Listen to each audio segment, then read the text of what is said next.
I'm in Guys and Ties, and I'm going to be reading chapter 18.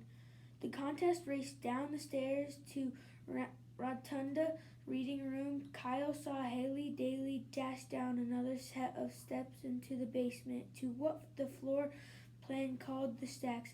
Miguel and Andrew, the two library experts, grabbed separate tables and started working the touchscreen computers. Bridget Wage did the same thing. Charles Chillington strolled out and arched doorway and into the foyer with the fountain. Yasmin Smith Snitter was running around the circular room with her floor plan in front of her face, like someone frantically checking their text messages while racing down a crowded sidewalk. Sarah Russell found a comfy chair and sat down to finish her book. The girl definitely wasn't into the whole spirit of the game, so Kyle said, Akemi, you want to form an alliance? What do you mean? It's what people do on reality shows like Survivor. We help each other until everybody else is eliminated and we have to stab each other in the back. I don't remember hearing anything about eliminations. Oh, right. But hey, there was nothing in rules that said we couldn't share the top prize. I just want to win. Cool, so we're a team? Sure, great, said Akemi. I nominate you to be our captain. All in favor raised their hand. Kyle and Akemi both raised their hand. It's anonymous, said Akemi. Okay, let's go. Ask that antique librarian a question. What? We both get to ask one question, right? Okay, here's mine. Hey, lady, how do we get out of here? And you think she'll tell you? Nope, not really. Oh, what's your plan? Well, I was thinking. Suddenly, Yami shouted, I win! The rest of them stopped whatever they were doing. It's just like last night when Kyle found dessert in the most obvious place to get out of the library. All we have to do is use one of our fire exits. Duh. She headed towards the hallway between the Book Nook Cafe and the community meeting room. Kyle stood up. Yasmin, I think maybe you missed some of what? Charles Chillington dashed into the room and shouted, You're not going to win, Yasmin. Not unless you beat me to that fire exit. He bolted towards the corridor. Yasmin bolted towards it too. You guys, said Kyle. Kyle could see a red exit light glowing at the far end of the hallway. Charles and Yasmin were sprinting down. Charles stumbled and fell. Yasmin kept running harder, faster. She slammed into the exit bar on the metal door.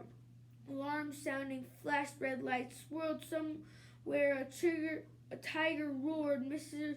Lemoncillo's voice rang out of the overhead speaker. Sorry, Yasmin.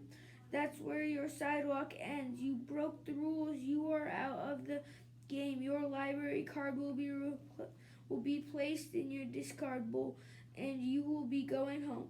As the fire exit door slowly swung shut and Yasmin disappeared into the bright sunshine out the library, Kyle checked out Charles Chillington, who would have sent home if he hadn't stumbled and had reached the exit first. The guy was smirking. That was when it hit Kyle. Chillington had a fake Yasmin out. He knew she couldn't win by going out a fire exit, but he ran down the hall to fool her into thinking she was doing the right thing. Oh yeah, Chillington was definitely in it to win. It was no matter who he had to trample. Whistling casually, Charles strolled back to the lobby. What's Chillington doing out here in the entrance hall? Said Akemi. They both told us the way is out isn't the way in. Before Kyle could answer, Andrew Peckle started shouting at Miguel, who had wandered over to Peckle's man's table. "Get away! You're trying to steal my idea." "No way, man," said Miguel. "I just happened to see your screen, and I don't think that particular periodical. You know what, Miguel? I don't really care what you think. This isn't school. This is public library, and you're not the boss in here, so just leave me alone." Miguel tossed up his hands. "No problem, bruh. I was just trying to help." "Hot. You mean help me lose?" Andrew stormed up the closet to the closest spiral staircase to the second floor, and Dewey Decimal's room. Miguel, looking sort of sad, headed up a separate spiral staircase. Bridget Wage trailed after them. "Want to follow those guys like Bridget did?" This whispered Acme. "I'll take Pickleman, and you take Miguel." "No thanks," said Kyle, looking up at the doom ceiling. "I'm much more interested in the windows up here, the 3 stories above the rotunda floor just below the Wonder Dome." There was a series of 10 arched windows set between the recessed statue nook. The windows act the skylight at the base of the dome, allowing sunshine to flood into the room below. "Do you think those windows open?" asked Akemi. Maybe not. But I've never let a closed or locked window stand between me and winning a game. Just ask my dad."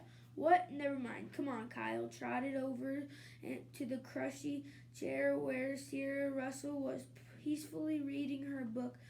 Excuse me. Hate to interrupt." Sierra raised her hand. She had a very dreamy look in her eyes. "I need a book." "Really?" said Sierra. "What kind?" "Like the one you found up there."